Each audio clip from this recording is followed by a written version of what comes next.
और यहाँ पे डॉलर इंडेक्स भाई साहब क्या कर रहे हैं, तो 101.62 पर हैं। तो इनका भी किस्सा वैसा ही है कुछ, इन्होंने भी नीचे एक बॉटम बना करके वापसी की कोशिश की है। अब ये 20 डे मूविंग एवरेज को पकड़ना चाहते हैं, वापस पकड़ पाएंगे या नहीं। और बहुत खूबसूरती से इन्होंने दिसंबर 2023 वाला जो बॉटम है उसको डिफेंड किया है अभी। जी, तो इसका 102 हमारा बेंचमार्क था, गया। तो उसके बाद शार्प फॉल 100 का था, हो गया। रिवर्सल है, लेकिन मुझे नहीं लगता कि 103 के ऊपर तक का रिवर्सल होगा। अभी तक तो नहीं लग रहा देख के।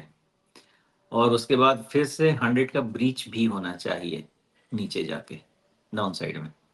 जी तो देखते हैं कैसा प्ले होता है। फिलहाल 103 को ऑब्जर्व करते हैं, और जब तक 103 के ऊपर नहीं है, अब ट्राजेक्ट्री इसकी डाउन ही रखते हैं। मे बी 98 99 धीरे धीरे रिव्यू करेंगे उसको। ठीक है, तो मतलब ये है कि डॉलर सस्ता होना चाहिए, यही मतलब है ना? डॉलर इंडेक्स घटने का मतलब तो डॉलर सस्ता होना चाहिए। है तो वही, लेकिन मैं समझ रहा हूँ आप लेके कहाँ जाएंगे इसको। लेकिन बात तो सही है, डॉलर सस्ता होना चाहिए, रुपया महंगा होना चाहिए ही नहीं, इसका जवाब मेरे पास नहीं है। भाई डॉलर इंडेक्स सीधे सीधे डॉलर की स्ट्रेंथ को दिखाता है। अगर डॉलर इंडेक्स घट रहा है तो इसका मतलब है कि डॉलर सस्ता होना चाहिए।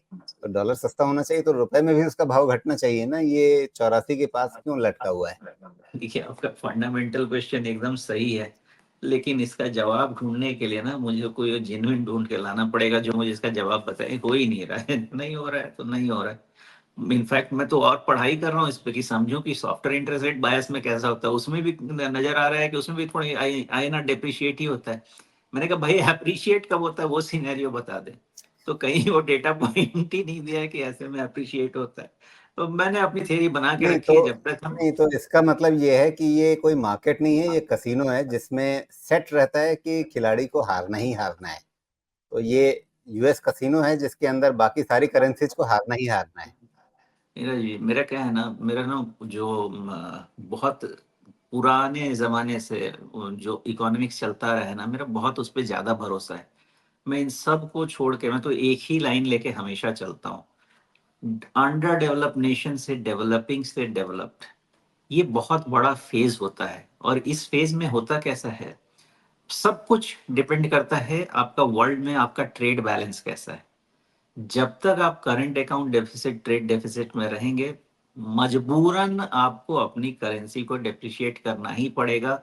जिसको जितना शोर मचाना है मचा ले, कोई उपाय नहीं रहेगा। और फोकस। तब तक आपको अपनी जनता को समझाना पड़ेगा कि हमारी करेंसी का डिप्रिशिएट होना हमारे लिए अच्छा है। अच्छा बुरा एक अलग डिबेट है राजीव जी, बिकॉज फिर इंपोर्ट बिल की बात आ जाएगी।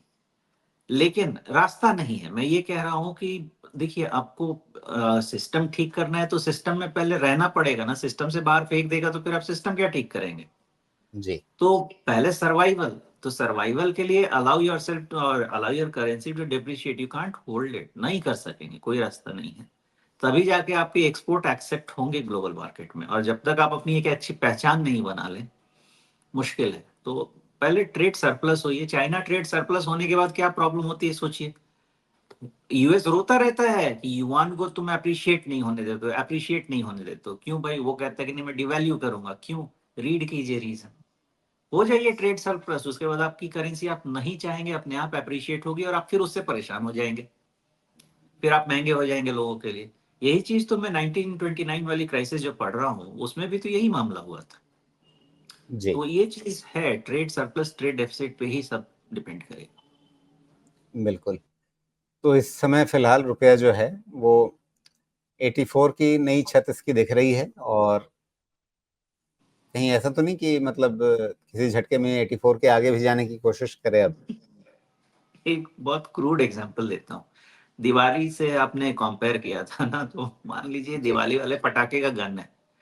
अगर उसमें जो गोली लगाई है वो सीला हुआ नहीं है, अच्छा खासा धूप लगी हुई गोली है, तो चलेगी, दूर तक जाएगी, ऊपर भी जा सकती है। लेकिन अगर वो पटाखा वो सीला हुआ निकला, उसमें मतलब क्या बोलते हैं, थोड़ा मॉइस्चर लग गया, तो गोली निकलेगी सही लेकिन गिर जाएगी वहीं पे।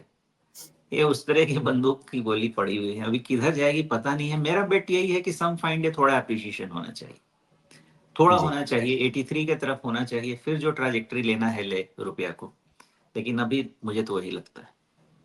मतलब एक एप्रिसिएशन होगा, उसके बाद फिर आगे देखा जाएगा। उसके बाद फिर पढ़ेंगे इसको क्या करना है। जी।